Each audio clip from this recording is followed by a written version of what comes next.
to book 4 days in advance.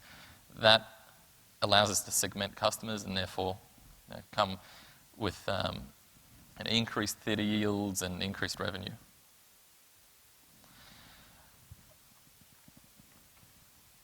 I think traditionally dynamic pricing was only the domain of hotels and airlines because for them it's an incredibly cutthroat business and it's very competitive, so they have advanced onto it a lot more quickly than a lot of other industries.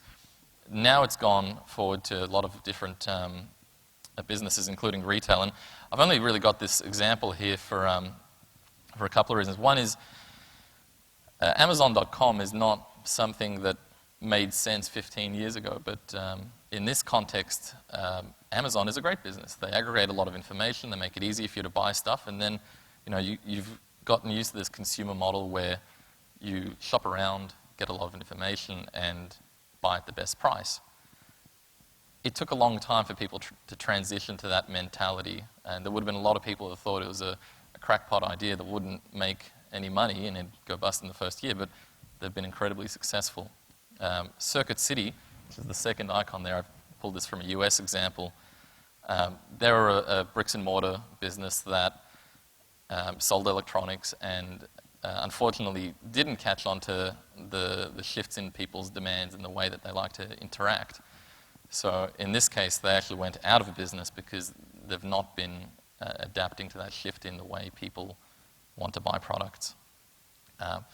The reason why this is interesting to me is it puts a question as to what your business's role is.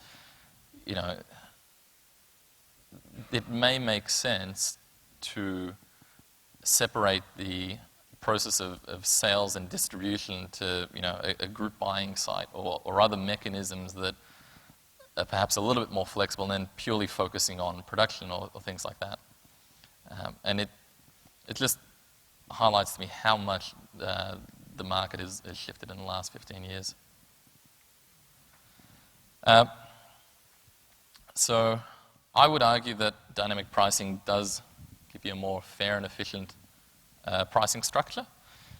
People who value time and flexibility in bookings are going to pay a premium, and the people who are looking for a bargain are going to be sitting at the TKTS booth. So if you've been in New York, you might have had a freezing winter day like I've done many a time, where you're sitting there going, okay, I want to see something, I don't really care what it is, but let's see what's a good deal. And in that way, we're giving everyone an economic benefit. You get to see something, you don't have to pay too much. An empty theatre actually fills up a little bit more than what it was intended to do. So in that way, you can actually see a very clear example of the benefits.